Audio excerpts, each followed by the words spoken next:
नमस्कार दोस्तों, प्रेरणा पथ चैनल में आप लोगों का स्वागत है।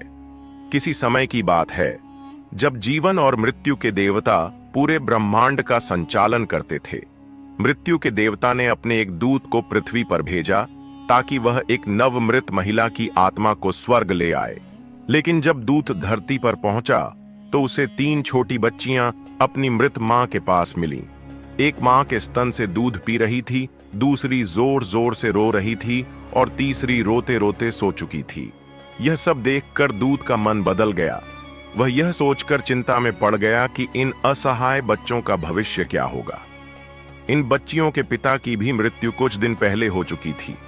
अंततः दूत स्वर्ग लौट गया और मृत्यु के देवता से कहने लगा, मैं उस महिला की आत्मा नहीं ला सका, उन बच्चियों का कोई और नहीं है।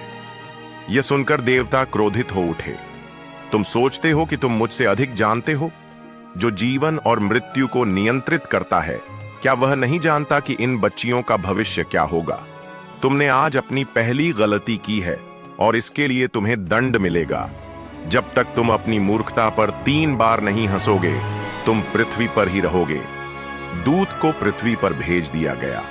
उसका दिव्य स्वरूप नष्ट हो गया और वह एक आम मनुष्य जैसा बन गया।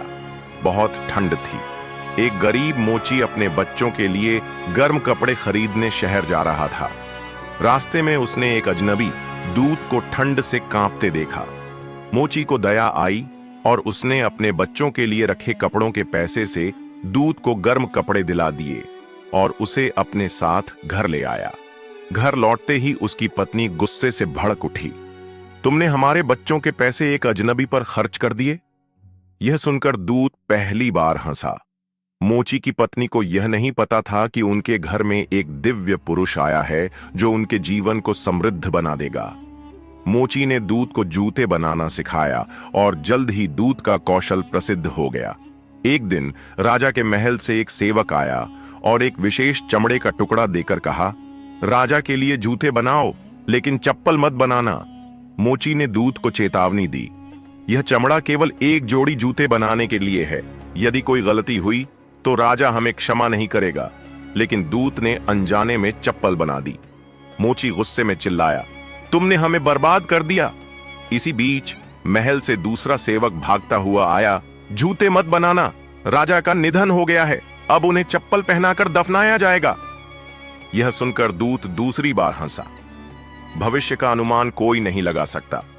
जो दिखता है वह हमेशा सच नहीं होता। मोची को चिंता थी कि राजा नाराज होगा, लेकिन नियति ने पहले ही सब तय कर दिया था। कई वर्षों बाद दूत मोची की दुकान में बैठा था कि 3 युवतियां अपनी शादी के लिए जूते खरीदने आईं। उनके साथ एक वृद्ध धनी महिला थी। दूत ने तुरंत उन्हें पहचान लिया। वे वहीं जुड़वांव बहनें थीं जिन्हें उसने उनकी मृत मां के पास छोड़ दिया था। उसने वृद्ध महिला से कहा, इनकी मां तो बचपन में ही मर चुकी है। महिला ने उत्तर दिया, मैंने इन्हें पाल लिया और इन्हें अपने बच्चों की तरह बड़ा किया। अब वे समृद्ध हैं और शाही परिवार में उनका विवाह हो रहा है। यह सुनकर दूत तीसरी बार हंसा। जीवन की योजना हमसे बड़ी होती है। जिन्हें उसने असहाय समझा था, वे भाग्य की कृपा से सुखी और समृद्ध जीवन जी रहे थे। उसकी चिंता व्यर्थ थी। अब दूत को अपनी गलती समझ आ गई थी। वह मोची से बोला, अब मैं समझ गया, भाग्य हमारी कल्पना से परे है। मैंने 3 बार हंस लिया, अब मेरी सजा समाप्त हो गई। मैं अब स्वर्ग लौट सकता हूं। यह कहानी हमें 4 सीख देती है। पहला, जीवन अनिश्चित है। हम जो सोचते हैं जरूरी नहीं कि वैसा ही हो। नियति की योजना हमसे अधिक बुद्धिमान होती है। दूसरा, भविष्य की चिंता व्यर्थ है। जो आज एक समस्या लगती है वह कल किसी बड़ी योजना का हिस्सा हो सकती है। तीसरा, हर परिस्थिति में धैर्य रखें।